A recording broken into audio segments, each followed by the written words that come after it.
Hello Blast Process viewers, and we're still at the UK Games Expo 2018 and we're with Medusa Games, and I think got a full family turnout here with 3 games, and they are itching to tell us all about them, and look at the horror.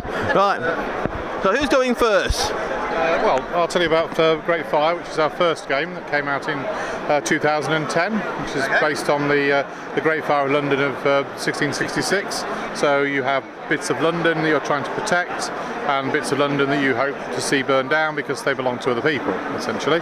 So you both get to control where the fire goes by using what we call wind cards to direct the way the fire goes, and you also get to fight the fire, and it's all about trying to protect your bits and cause harm to other people. Everybody else's bits. Yeah. And I can say, does it feature any cheese at all? There's no cheese as far as I can see from some of your peeps now.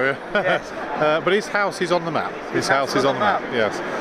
So that's Great Fire. To 9 Worlds. Yes. So this is 9 Worlds, which is based off the Viking gods and the 9 realms which are within them. So the map is just in the back here. That's the board, and you have your own avatar and your armies that are part of your team, and you're trying to get around the board.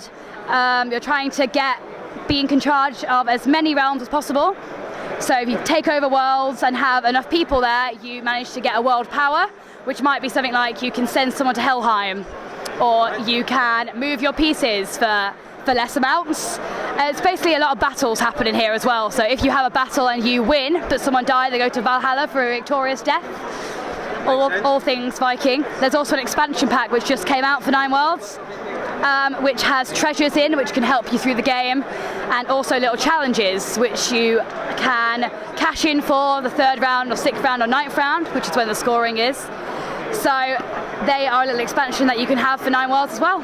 Right, I noticed little touches like the fact that you've got all the colours of the spectrum there, obviously for the Rainbow Bridge. Yeah, it's actually the same artist who did, that's correct, isn't it, who did Flying Machines and also 9 Worlds, so he is a very good artist, as you can tell, very colourful. Right, and now moving on, because obviously you laid out here, we have got the board for magnificent flying machines. And I'm trying to think of the person for this. The microphone is easier. So the aim of the game is to get to the last airfield with as many points as possible. You can do this in a number of ways, picking up passengers, landing first to try and get as many points as possible, or you can use dirty tricks to try and mess up everyone else's planes.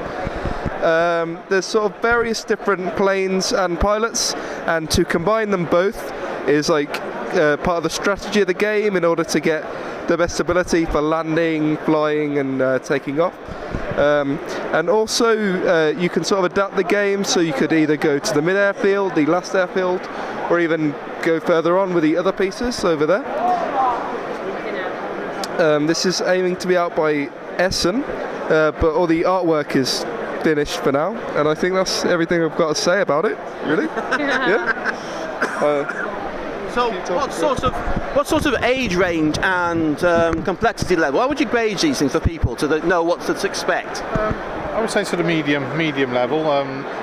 We certainly, Great Fire of London can be played with 10-year-olds, or maybe even 8 or 9-year-olds if they've got the parents there to explain what's going on. It's a good history lesson anyway. Indeed, yes. 9 Worlds is similar, around 10 years and above.